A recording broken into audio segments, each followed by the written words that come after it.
guys, we're going to polish now, yeah? So we'll select this control and we'll go to our normal motion control.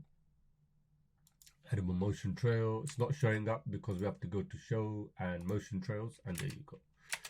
All right, so let's check this out. So now we can start going frame by frame and, you know, really just trying to get the arcs right, because we've done all the polishing on the other parts. Okay, so it comes down here. We could even move this back a bit. Okay, that spacing seems all right, pretty even. Comes up. Okay, so it comes up here. Let's try and get this shape a bit more nice. That triangle shape we want, isn't it? In the overall body. Then when it comes back down, see here. Man, I was thinking more like this.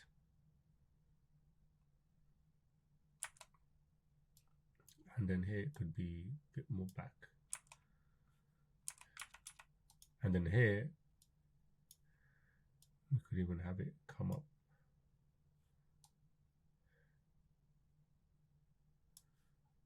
Maybe come like this. You know, we just want to get these nice arcs.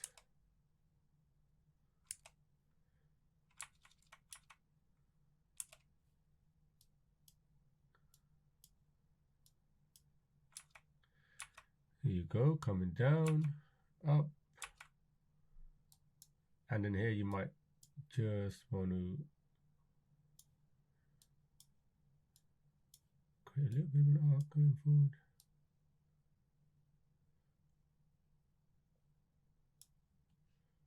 And see how that rolls. Yeah, so it looks, it's getting there, smooth. There.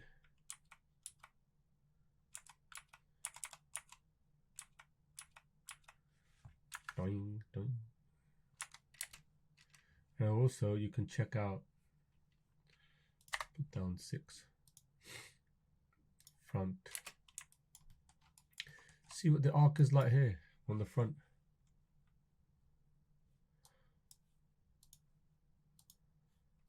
You know.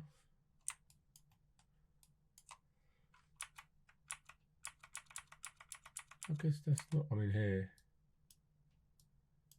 you could bring it in a bit.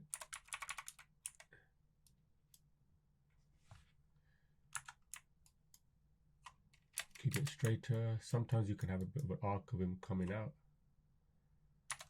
We've got that one done, so then I'll just go into my Explorer here and I can delete that handle. If you have too many handles on and it's a complex move, it can slow down Maya, so it's good to delete these motion trails, sorry. So let's check the other one. Same thing. This one looks cool. Just need to clean it up a little.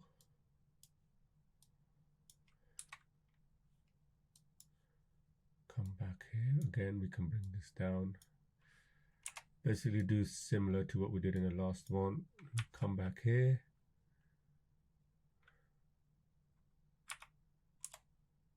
Just put this up a bit off the ground, isn't it?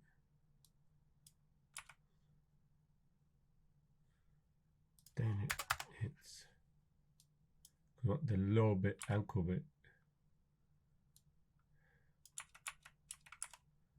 Could push this back in the middle a bit, get the spacing a bit more even.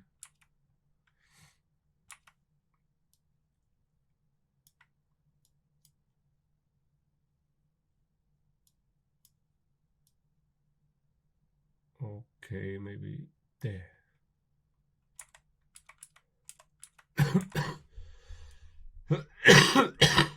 So actually it was a bit higher, wasn't it, like that? That's where we want it.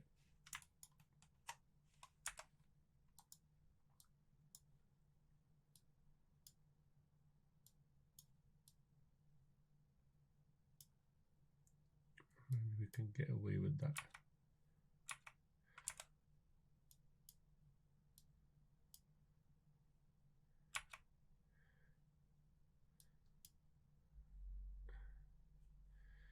All right, let's try and move this here a bit and copy that to the end, because we want that.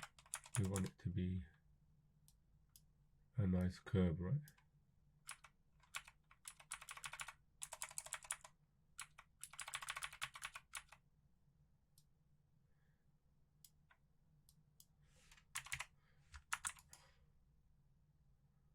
You feel that push off the back. You can really, there, because of the stretch there, you can feel that push.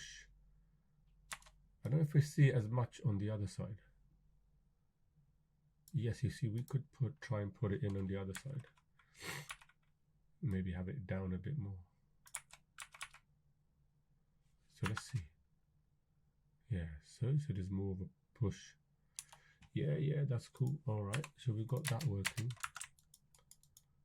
Got that impact going. And then the next thing you can do is select the wrist. Same thing, check out, is it a figure eight? Mainly you want a bit of a figure eight there, see? So that's cool.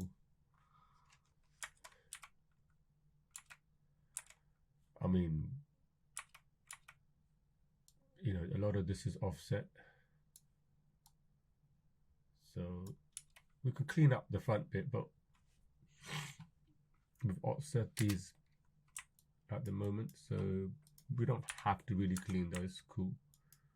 We could bring it back a bit more. It's pretty cool art though, so we don't have to really worry about that. But yeah, that's it. So that's in a nutshell how you do.